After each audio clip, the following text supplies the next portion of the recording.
संपूर्ण शरीर रिलॅक्स, मन शांत.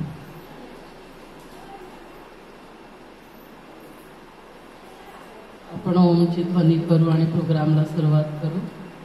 लांब लांब श्वास घ्यायचा आणि श्वास सोडताना ओमची ध्वनी करायची आहे. लांब श्वास भरा.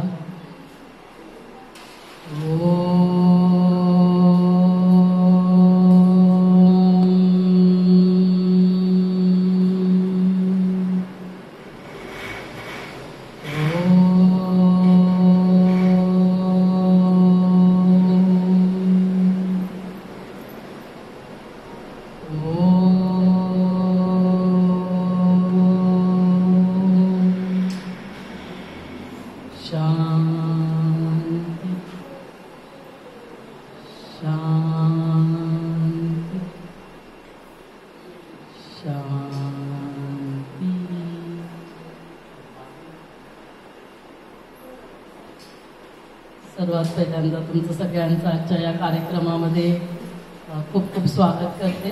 जोरदार टाळ्या एकदा स्वतःसाठी. सगळ्यांचं स्वागत आहे, सत्कार आहे, अभिनंदन आहे. बघा आपण आता ना किती 1 मिनिट फक्त सायलेन्समध्ये बसलेलो, पण सगळ्यांना बरं वाटलं का? तेव्हा बरं वाटलं ना. त्यामुळे असं मध्ये मध्ये आपण थोडा वेळ त्यांना शांत बसणं खूप गरजेचं आहे. ओम शांती. ओमची ध्वनी का केली जाते? ओम म्हणजे मी आत्मा आणि शांती म्हणजे शांत. मी कोण आहे? मी आपण स्वतःलाच विसरून गेलो. तो ऊस असतो की नाही, तो ऊसाचा रस सगळ्यांनी प्यायलाय का? कोणी कोणी ऊसाचा रस प्यायलाय? थोडा हात वरती करा बघू. कोणी कोणी ऊसाचा रस प्यायलाय? सगळ्यांनी प्यायला आहे ना. तो ऊसवाला किती त्याला है ना एकदम क्रश करतो, पिळवटून काढतो आपण, आणि तरी त्याचा तो ऊसाचा रस जो आहे तो किती कधी म्हणजे शेवटचे ते थेंब असतात ते पण काय देतात आपल्याला? गोडवा देतात है ना. गोडवाच देतात. ते कधी असं मिरची बनतात, तिखट कारलं बनतात, असं होतात का? असं का होतं? ते आपल्याला खूप गोडवा का देतं? ऊस गोडवा का देतं? म्हणजे त्याचा मूळ गुणधर्म काय आहे? गोड आहे ना. मग त्यामुळे त्याला काही केलं तरी तो काय होतो? गोडच असतो. आपण काय करतो? कोणीतरी तुझ्यावाले मॅडम काहीतरी बोलल्या है ना, सुपरवायझर काहीतरी बोलले, इटकरी सर काहीतरी बोलले, त्यांच्यासमोर काय बोलतो का? त्यांच्यासमोर काय बोलत नाही. नंतर बाहेर जाऊन काय बोलतो? आणि मग आपलं काय होतं? आपली शांती आहे ती. काही वेळेला मुलं काहीतरी केलं कि मग मध्ये मध्ये काय शांती देवी काय बनते? महादुर्गा, काली. आणि मग हे सगळंच आजाराचं मूळ आहे. थोडक्यात आपण हे सगळं बघणार आहोत. पण सगळ्यात पहिल्यांदा इथे जे मेडिकल ऑफिसर्स आहेत ना, कारण ओपीडी पण चालू आहे, आपलं प्राथमिक आरोग्य केंद्रात पेशंट येत राहतात, तर जर त्यांना अचानक जायला लागला तर आपण त्यांचं सगळ्यांचं मी इथे आलेली आहे तर आपण सत्कार पण करूयात. आणि विशेष तुमच्या रुचाली मॅडमचा, माने मॅडमचा आज अॅनिव्हर्सरी पण आहे आणि बघा तरी पण ते आपल्या इथे आल्या. तर म्हणून आपण त्यांना आहे ना लक्ष्मी नारायणासारखे त्यांनी राहावं असं त्यांना आपण त्यांच्या अॅनिव्हर्सरीला गिफ्ट देऊया ना. तर सगळे जोरदार टाळ्या मॅडमसाठी वाजवा आणि त्यांना मी गिफ्ट देते आहे ना. हे लक्ष्मी नारायणाचं प्रतीक, त्यांचा जोडा जो आहे असा लक्ष्मी नारायणासारखा राहू दे.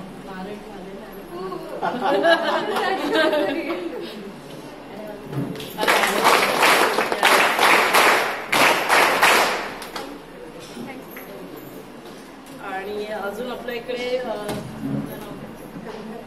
कविता भगत मॅडमना आपण परमात्म्याचं प्रतीक देतो आहे गिफ्ट म्हणून. त्याच्याबद्दल मी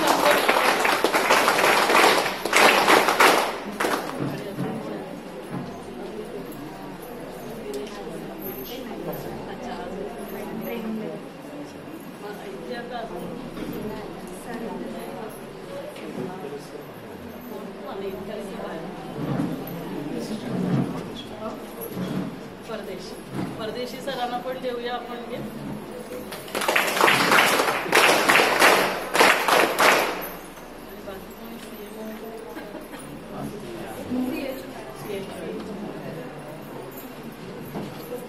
सीएचओ मॅडमना पण देऊया गिफ्ट.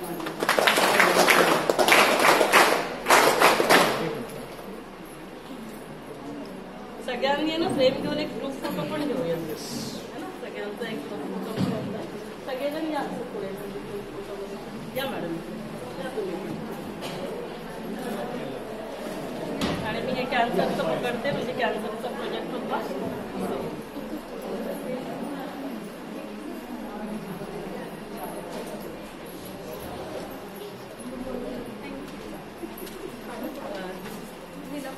जेवढा वेळ बसता येईल तेवढा वेळ थोडं बसा.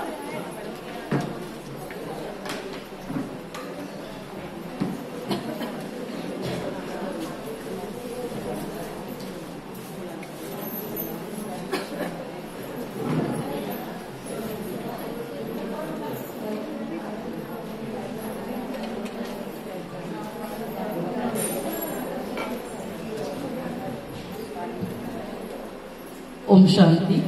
तर आपण आता विशेष पनवेलहून मी इथे तुम्हाला सगळ्यांना भेटायला आली आहे. त्याच्यासाठी 2 गोष्टींसाठी आलेली आहे. सगळ्यात पहिल्यांदा म्हणजे की जे गर्भाशयाचा मुखाचा जो कॅन्सर आहे त्या कॅन्सरची जी टेस्ट आहे, सर चुकून बोलताना पॅप्समेअर बोलले, पण आपण इथे जी टेस्ट करणार आहोत त्याला HPV DNA टेस्ट म्हणतात. पॅप्समेअर ही जी टेस्ट आहे ती साधारण 500-600 रुपयाची टेस्ट असते आणि सगळ्यात जी चांगली टेस्ट आहे आणि जी कॉस्टली टेस्ट आहे त्याची कॉस्ट आहे 3000 रुपये. पण महानगर गॅस लिमिटेड वाल्यांनी आपल्याला ही टेस्ट 1000 लोकांसाठी फ्री दिलेली आहे. तर जोरदार टाळ्या महानगर गॅस लिमिटेड वाल्यांसाठी पण. तर ही जी टेस्ट आपण तुमची का फ्री करतोय ना, कारण आशा आणि अंगणवाडी सेविका, आता भारत पोलिओ मुक्त झालेला आहे की भारतामध्ये अजूनही पोलिओचे केसेस आढळतात? काय वाटतं तुम्हाला? भारत पोलिओ मुक्त झालेला आहे? भारतातून पोलिओ निर्मूलन झालेलं आहे की नाही? काय आहे? पोलिओ निर्मूलन झालंय ना. कशामुळे झालं? कशामुळे पोलिओ निर्मूलन झालं? लसीकरण. आणि कोणी केलं ते लसीकरण? आशा, अंगणवाडी सेविका. प्रत्येक घराघरात दारोदारी जाऊन 2-2 ड्रॉप्स दिले, थेंब दिले आणि आज भारत पोलिओ मुक्त झालेला आहे. तर जोरदार टाळ्या एकदा स्वतःसाठी, आशा अंगणवाडी सेविकांसाठी. आपण सर्व ते विशेष आहात की ज्याच्यामुळे आज भारत असं झालेलं आहे. म्हणजे आपण काय केलं? लसीकरण केलं. कोविडमध्ये पण आपण सगळ्यांनी लसी घेतल्या. तुम्ही जाऊन लसीकरण पण केलं, मेडिकल ऑफिसर्सने केलं. तर आपण लस का घेतो? त्याच्यामुळे ते आजार होणार नाही, है ना. तर मग हा जो आजार आहे गर्भाशयाचा मुखाचा कॅन्सर, हा आजार कशामुळे होतो? हा आजार होतो HPV व्हायरसमुळे. जसं कोविड व्हायरस, तसं हे काय आहे? HPV virus, human papilloma virus. त्या व्हायरसचं नाव काय आहे? Human papilloma virus. मग आता इन्फेक्शन झालं म्हणजे आपल्याला कॅन्सर होईल का? सगळ्यांना इन्फेक्शन झालं म्हणजे सगळ्यांना कॅन्सर होईल का? तर असं नाहीये. तर ते कसं कॅन्सर होतो ते पण आपण बघणार आहोत. तर आज आपण म्हणजे तुमच्या सगळ्यांची ती टेस्ट फ्री मध्ये करणार आहोत. आणि दुसरं, ह्या सगळ्या हा जो कॅन्सर आहे हा एकमात्र कॅन्सर आहे जो आपण टाळू शकतो. बाकी कुठलेही कॅन्सर जे आहे ते आपण टाळू शकत नाही. मग हे टाळण्यासाठी आपल्याकडे 2 साधन आहेत. एक म्हणजे आपल्याकडे त्याच्यासाठी टेस्ट अवेलेबल आहे आणि दुसरं लसीकरण. आता लसीकरण तर आपण समजू शकतो की चला इन्फेक्शनसाठी आपण लस दिली, इन्फेक्शन नाही झालं आणि म्हणून कॅन्सर नाही झालं. पण टेस्ट करून कोविडची टेस्ट केली तर आपल्याला कोविड होणार नाही असं आहे का? कोविडची टेस्ट केली म्हणजे कोविड होणार नाही असं नाहीये. पण मग मी म्हटलं की मी ही टेस्ट केली तर मला कॅन्सर होणार नाही, मग असं कसं? तर ते पण आपण बघून घेणार. तर सगळ्यात पहिल्यांदा हा जो कॅन्सर आहे त्या कॅन्सरने दरवर्षी भारतामध्ये 1,20,000 महिलांना कॅन्सर होतो आणि त्याच्यातल्या 80,000 महिलांचा मृत्यू होतो. दर दिवसाला 200 महिलांचा मृत्यू होतो.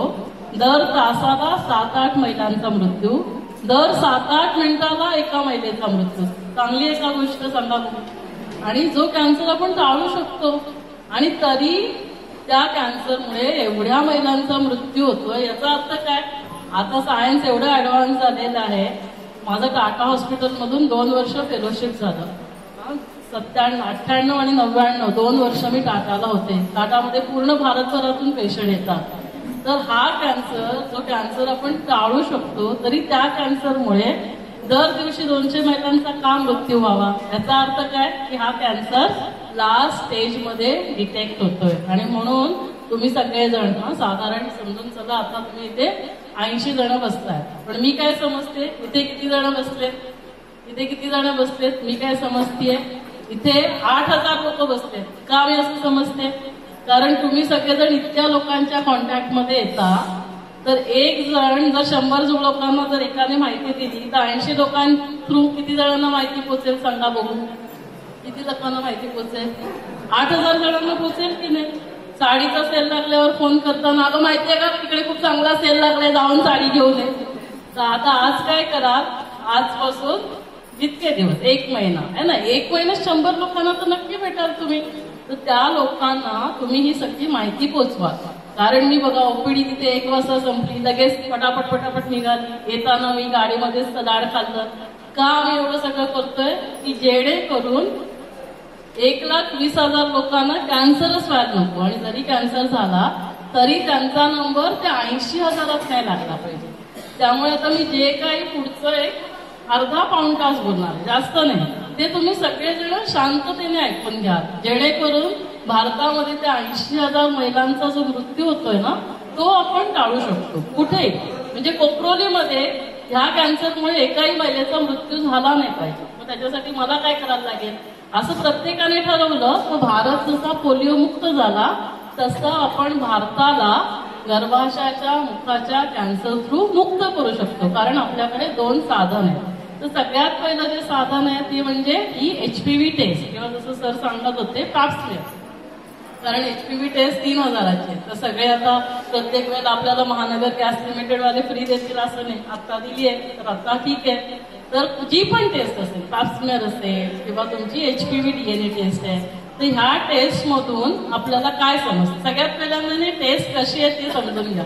कारण काय होतं ना, बायकांना कुठली टेस्ट म्हटलं तुम्ही त्यांना सांगितलं तर तुम्ही सगळे आशा अंगणवाडी आहेत, त्यामुळे तुम्हाला काही भीती नसते. पण तुम्ही जेव्हा लोकांना सांगता ना ये ग तपासणी करून घे, ते काय म्हणतात? जेव्हा तुम्ही त्यांना हॉस्पिटलचं डॉक्टरचं नाव काढता ना ते लोक घाबरून जातात आणि ते यायला घाबरतात. त्यामुळे आम्ही पहिली तुमची टेस्ट करतोय, जेणेकरून एक तर तुमचा फायदा होईल त्याच्यातून की चला तुमचं निदान होऊन जाईल. आणि तुम्ही एवढं सगळं समाजासाठी करतात तर तुमच्यासाठी समाजाकडून फुल ना फुलाची पाकळी म्हणून आपण तुमची टेस्ट करतोय. आणि तुम्हाला माहित झालं की तुमच्याद्वारे बाकी सगळ्यांना तुम्ही सांगा. तर बघा ही असा ह्याला कापूस लावलेला आहे, कानामध्ये घालायचं असतं की नाही तसा, पण कसा आहे लांब आहे. आता ह्याच्यासाठी आपल्याला कुठलं इन्स्ट्रुमेंट लागणार आहे का? कुठलं इन्स्ट्रुमेंट नाही लागणार. आता ही तुमची टेस्ट आहे, तुमच्या इथले जे पण मेडिकल ऑफिसर CMO आहेत, जशा तुमच्या CMO मॅडम तिकडे येऊन गेल्या, त्यांना आम्ही ट्रेनिंग दिलं की टेस्ट कशी करायची. आणि पुढे जाऊन तुम्हाला काय करायचंय, तुम्हाला येणाऱ्या बायकांची ही टेस्ट करायची. जर आपल्याला अजून जास्त त्यांच्याकडून टेस्ट मिळाल्या तर तुम्ही स्वतः कराल का? कारण तुम्हाला चेकअप नाही करायचंय त्यांचं, तुम्हाला कुठलंही इन्स्ट्रुमेंट नाही वापरायचंय. फक्त जसं डिलिव्हरीच्या वेळेला योनी मार्ग आहे तर योनी मार्गातून फक्त हे आतमध्ये घालून जो आपला योनी मार्गातला द्रव असतो त्याला काय करायचंय आपल्याला ह्याच्यावर घ्यायचा आहे आणि प्लस त्याच्यामध्ये नंतर तो टाकून द्यायचा ह्या टेस्ट ट्यूब मध्ये. बस झाली टेस्ट. आता या टेस्ट मध्ये काय दुखणार आहे का सांगा बघू? या टेस्ट मध्ये काही इन्स्ट्रुमेंट लागणार आहेत का? काही इन्स्ट्रुमेंट आपल्याला ऑटोक्लेव्ह करायला लागतील, स्टरलाइज करायला लागतील, काही करायला लागत नाही. आपण फक्त ग्लव्स घातले, ते पण डिस्पोजेबल ग्लव्स घातले आणि ते टेस्ट योनी मार्गातून जो द्रव बाहेर पडतो त्याची आपल्याला ह्याच्यामध्ये घ्यायचंय. आणि मग हे तुम्ही आम्हाला तुमच्या सगळ्यांचे आपण ह्याच्यासाठी इथे किट आणलेले आहे, तर त्यांना तुमची टेस्ट झाल्यावर तुम्ही सांगू शकाल की हा ही एकदम सोपी टेस्ट आहे, याला 2च मिनिटं वेळ लागतो, याला काहीही दुखत नाही, याला काही त्रास होत नाही, याला काही ऑपरेशन करायला लागत नाही, काही इंजेक्शन द्यायला लागत नाही, सिंपल टेस्ट असते. आणि ही टेस्ट आता आपण केली की किती दिवसाने परत करायला लागते? 5 वर्ष. चला दर 5 वर्षाने पण कोणी करू नाही शकलं, 2दा आयुष्यात केली तर 35 वर्षाला आणि 45 वर्षाला करायची. नाहीतर ही टेस्ट 30 वर्षापासून 60 वर्षापर्यंत आपल्याला महिलांची ही टेस्ट करायची आहे. मग ह्या टेस्ट मधून आपल्याला रिझल्ट काय येणार? सपोज पॉझिटिव्ह रिझल्ट आला तर याचा अर्थ काय की मला इन्फेक्शन झालेलं आहे. निगेटिव्ह रिझल्ट म्हणजे काय?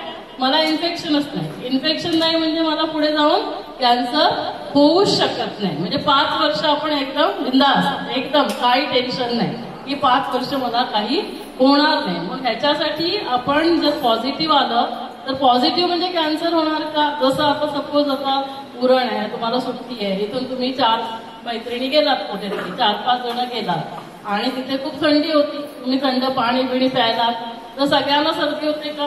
5 जणांपैकी काय होणार? दोघांना सर्दी झाली, त्याच्यातली एकाला जास्त सर्दी झाली, खोकला पण झाला. जसं आता अरुचारी मॅडम खोकतायत तसा खोकला पण झाला आहे ना. खोकला झाला तर मग काय अँटीबायोटिक पण लागतात. मग त्या बाकीच्या तिघांना का झालं नाही? बाकीच्या तिघांना का झालं नाही? का नाही झालं?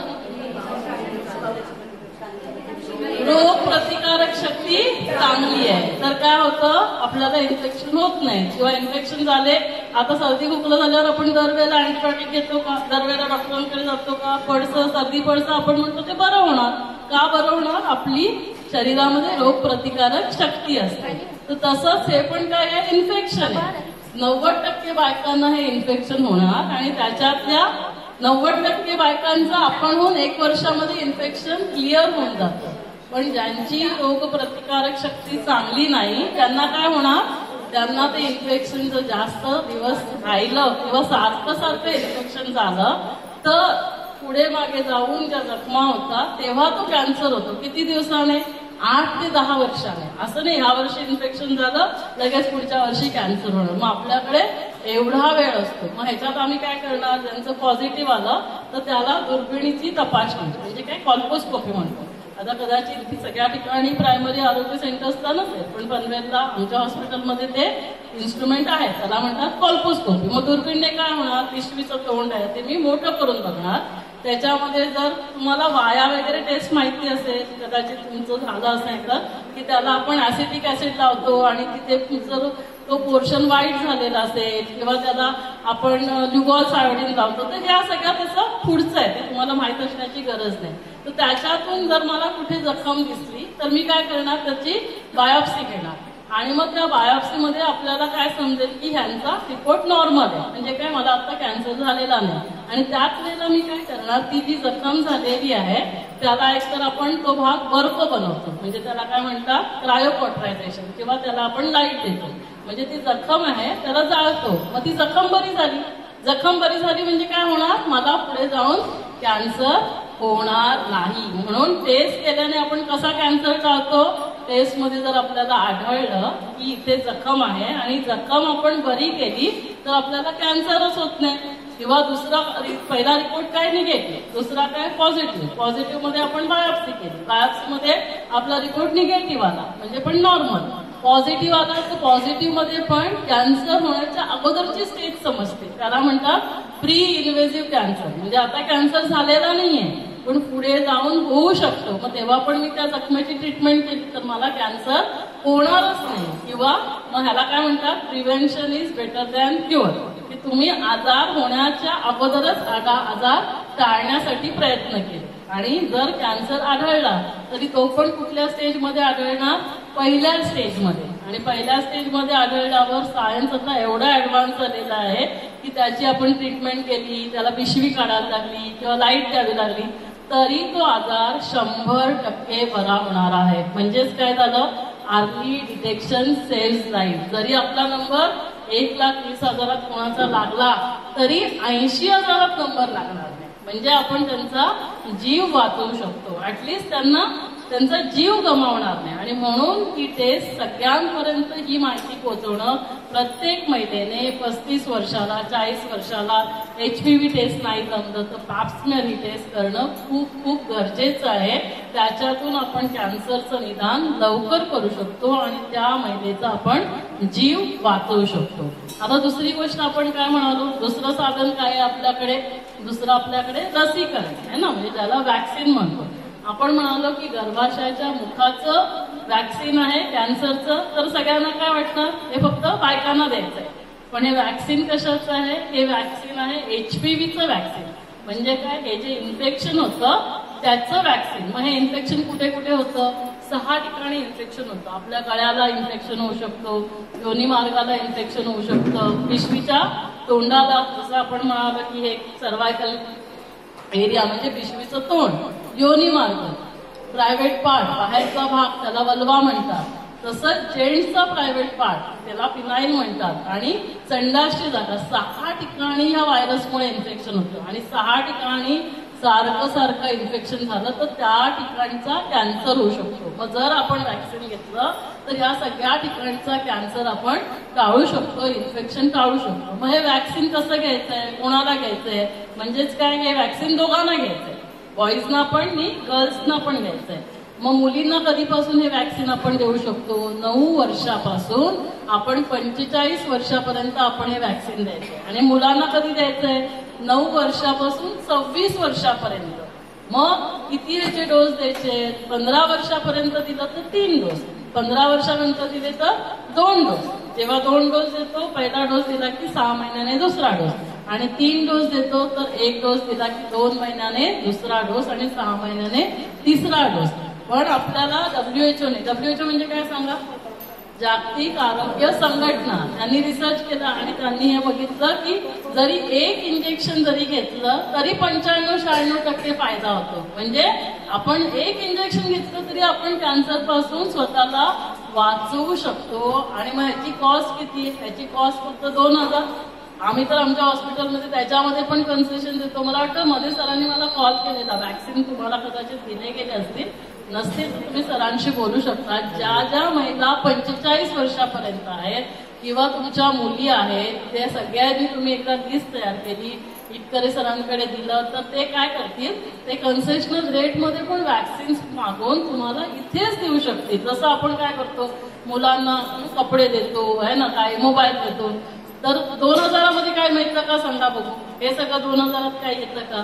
आणि त्याच्यात अजून कन्सेशन आपल्याला 200-300 मिळालं तर 1700 रुपये आपण आपल्या मुलांसाठी खर्च करू शकतो की नाही.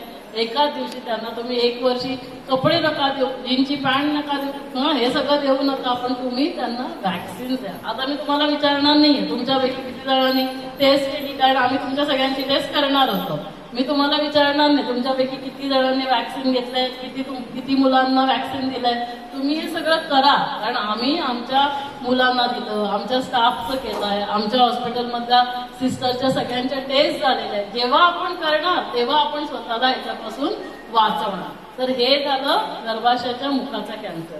पण नंबर 1 कॅन्सर कुठला आहे सांगा बायकांमध्ये, महिलांमध्ये नंबर 1 कॅन्सर कुठला आहे, स्तनाचा कॅन्सर. मग स्तनाचा कॅन्सर जो होतो, दरवर्षी 1,80,000 महिलांना कॅन्सर होतो आणि त्याच्यातल्या 90,000 महिलांचा मृत्यू होतो. याचा अर्थ काय, 90,000 महिलांचा जे आहे ते कधी निदान होत आहे, लास्ट स्टेज मध्ये निदान होत आहे आणि म्हणून मृत्यू होतोय. आता गर्भाशयाची जी पिशवी आहे तर ते समजा आपण आतमधला शरीराच्या आतमध्ये आपण तुम्ही स्वतः तपासू शकत नाही. आता स्तन तपासणी परीक्षण आपण स्वतः करू शकतो की नाही सांगा. पण महिला काय करतात, त्या स्वतःकडे दुर्लक्ष करतात, काहीच स्वतःची काळजी घेत नाही. म्हणजे दररोज तपासायचं नाहीये. 30 वर्षानंतर प्रत्येक महिलेनी स्वतः महिन्यातून एकदा पिरियड संपल्यानंतर स्तन तपासणी परीक्षण करायचंय है ना. आपल्या हाताने चेक करून बघायचंय काही गाठ लागते का, काही त्याच्यात सूज आहे का, लालसर आहे का, त्याच्यातून काही पाणी बाहेर येतंय का, पू बाहेर येतोय, काही त्याच्यातून द्रव बाहेर येतोय, लालसर काही बाहेर येतंय का.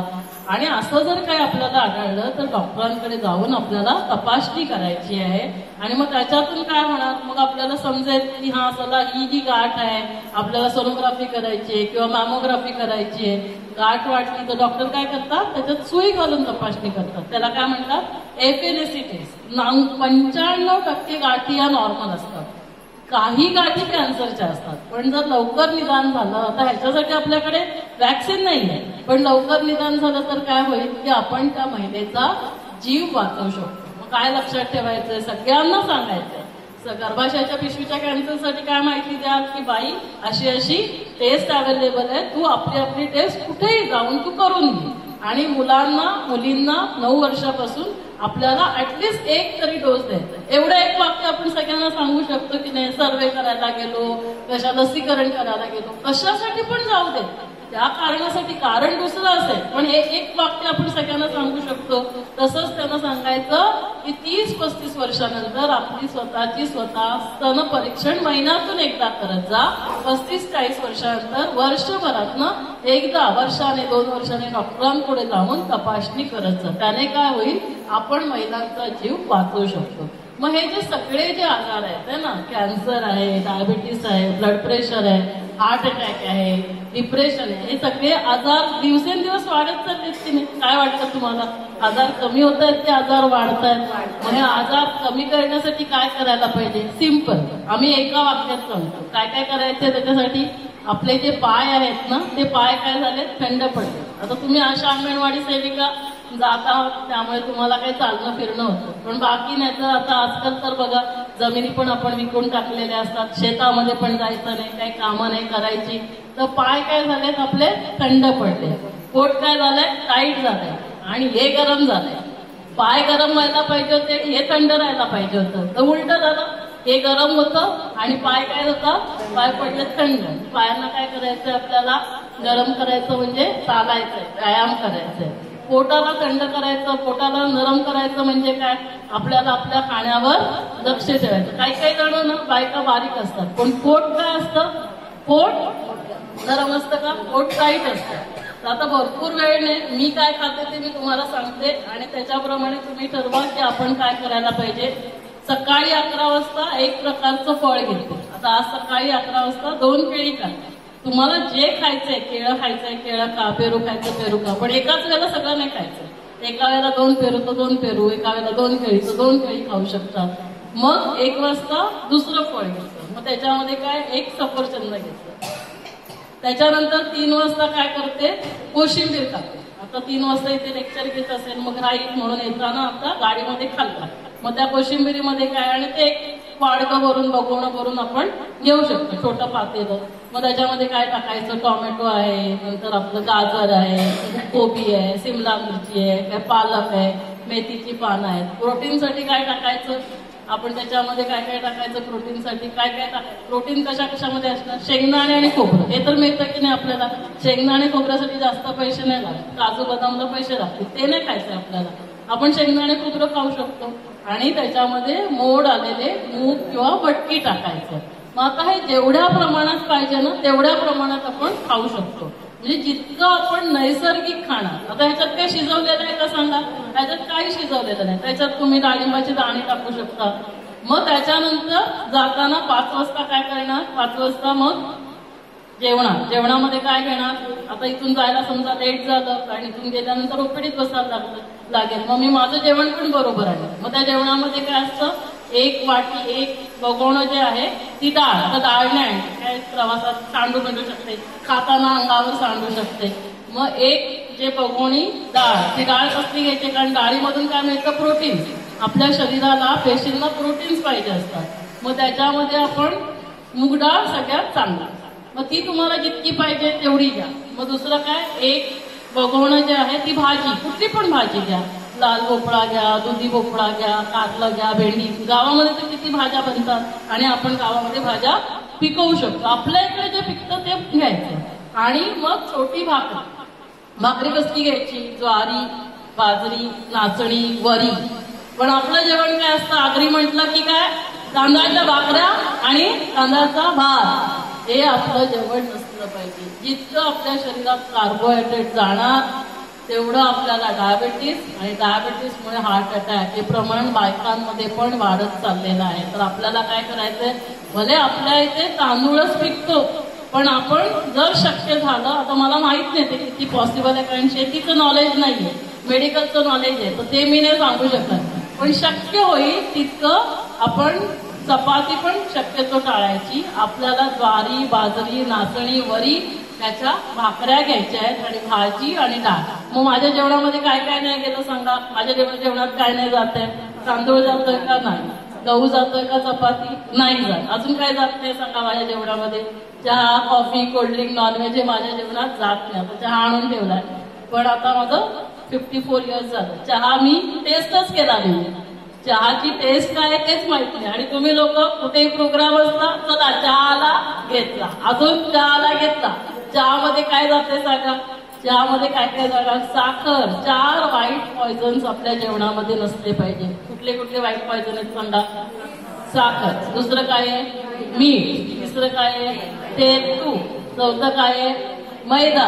हे आपल्या जेवणामध्ये नसलं पाहिजे. आता मी आणि नॉनव्हेज नसलं पाहिजे. आता मी पण आग्रही तर आपण पहिल्यांदा काय? भाकरी, कोणबी, हेच आपलं जेवण. पण जेवढं ते टॉक्सिन्स आपल्या शरीरात जाणार ते कुठून बाहेर पडणार सांगा बघू? ते कुठल्या तरी आजाराच्या स्वरूपातच बाहेर पडणार. मग आता 5-6 वाजता जेवल्यानंतर मी काय सांगितलं? कधी खाते मी? 11 वाजता.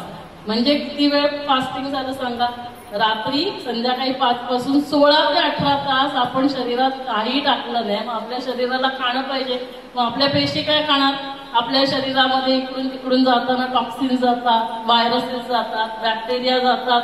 आपल्या शरीरातल्या पेशी ज्या म्हणजे डेड झालेल्या आहेत, मृत्यू पावलेल्या आहेत. कारण आपल्या शरीरात सारख्या पेशी तयार होतात, मृत्यू पावतात, ते चालूच राहतात. त्या पेशी आहेत कॅन्सरच्या पेशी तयार झालेल्या. माझं शरीर हे सगळं साफसफाई करून टाकणार. पण आपण दिसलं, खाल्लं, आपण त्यांना काम दिलं सारखं सारखं, तर ते आपली सफाई कधी करणार? मग ह्याला रिसर्च झालाय आणि ह्याला नोबेल प्राइज मिळालंय. नोबेल प्राइज पूर्ण जगभरातनं जो मोठा रिसर्च असतो, चांगला रिसर्च, त्याला मिळतं. आणि मग आपण काय म्हणतो? हा ठीक आहे, शुगर झालीये, गोळ्या घेतल्या, गोळ्यांनी नाही झालं, इन्सुलिन घेतलं. असं नसतं ते. कळलं की नाही? जेवढे आजार आपण आपल्या खाण्यापिण्याचे आजार आहेत, त्यामुळे आपल्याला ते आजार टाळायचे. तिसरी गोष्ट काय आहे? याला काय ठेवायचंय? हे कारण हे काय मुलं ऐकली नाही, झालं गरम. कोणी काय सासू काय बोलली, झालं गरम. इकडे आलो है ना, मग सरांनी काहीतरी सांगितलंय आणि मग त्यांनी आपण काहीतरी झालं, चिडचिड करत राहतो. आता समजून घेऊया, त्या 3 जणी इथे बसल्या. काय नाव आहे? प्रमिला. कौशल्या. नीता की गीता? नी ना? नीता, कौशल्या आणि प्रमिला. जोरदार टाळ्या वाजवा बघू एकदा यांच्यासाठी. आणि ते फुले नाही बोलत का तुम्ही? आणि मला वाटलं उरणच्या आशा ताईंचं वेगळं काहीतरी आहे का? टाळ्या वाजवायच्या आणि फुले. अरे फुले बोलायचं म्हणजे लोकांना सारखे फुले टाकून ते फुलं बनतील. ते टाकले नाही की ते आहेत तसेच राहतात काटे. म्हणून फुले टाकायची. फुले जेवढी टाकणार तेवढी ते सगळे फुले बनणार. तर काय आहे की सर आपलं संतोष. तर संतोष सरांनी तुम्हाला तिघांना काम दिलं, समजून चला. आणि मग संतोष सरांना रिपोर्टिंग करायचं इटकरे सरांकडे. मग तिघींना बोलावलं की ते सगळं सर्वे करायला सांगितलेलं. काय काय झालं? तुम्ही सगळ्यांनी रिपोर्ट आणून दिला. प्रमिला ना, कौशल्या आणि नीता. आणि मग काय सगळ्यांनी काम जेवढं करता येईल तेवढं केलेलं. पण तरी काही ना काहीतरी आपलं कमी जास्त होतच. मग सरांनी काय केलं? सर काय बत्ती दिली. माहित नाही मला सर बत्ती देतात की नाही, पण म्हणजे प्रेमाने दिली. आणि मग काय सरांसमोर काय बोलणार का सांगा तुम्ही? सरांसमोर काही नाही. आणि मग सरांसमोरून बाहेर गेल्या. सर पण गेले निघून. प्रमिलाला असा चीड आला. अरे काय म्हणजे काय समजतात काय स्वतःला? आम्ही पण तर उन्हातानात जाऊन सगळं करतोच, तर थोडंसं नाही झालं काम तर सांगायचं होतं. प्रेमाने पण सांगू शकतात. आणि मग त्याच्यानंतर कौशल्या काय कोणाला काय पटलं नाहीये. घरी पण मरायचं, त्या मुलांचं करायचं, त्या झोपेची वेळ ना खाण्याची वेळ, त्या सासूबाईंचं बघायचं, त्या नवऱ्याला पण डबा करून द्यायचा. फक्त काय